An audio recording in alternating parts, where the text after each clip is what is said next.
Good morning, all of you.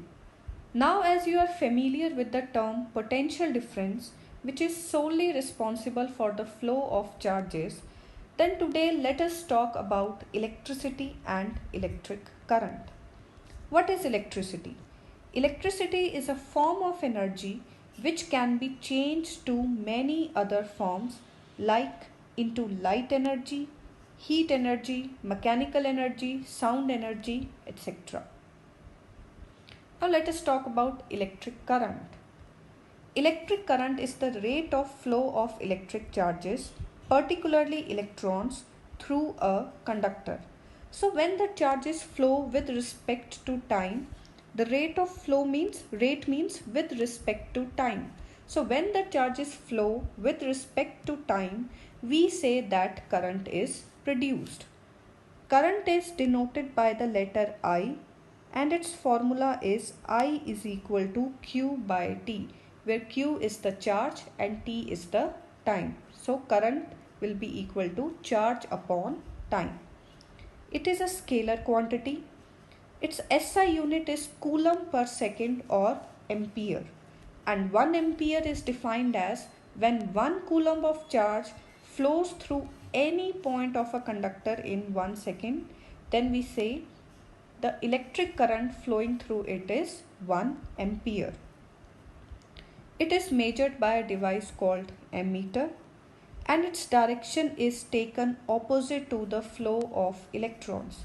Yes, the direction of electric current is always opposite to the flow of electrons. Electrons always move from negative to positive terminal and therefore current always moves from positive terminal to negative terminal of a cell. It flows as a result of potential difference across the ends of a conductor. This I have already told you in the previous class that if there is no potential difference, there will be no current.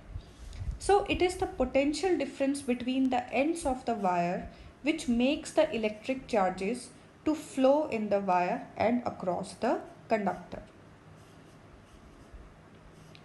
This is ammeter. It must be connected in series in the circuit.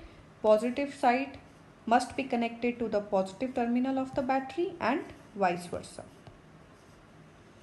Now let us talk about circuit diagram.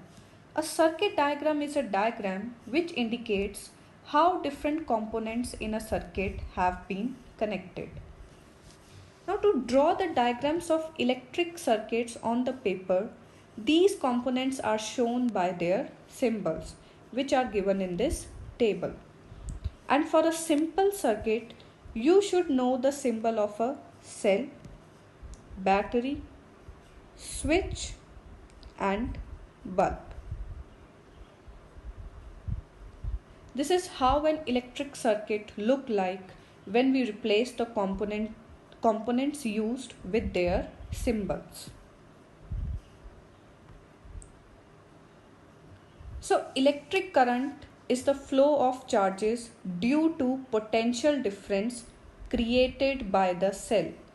And when these charges moves in a wire and across the conductor, due to electric current, it starts working. And one more thing, current flows only when the circuit is closed. And if the circuit is not closed, no current will flow through the wire. So that's it for today. We will continue with our chapter tomorrow.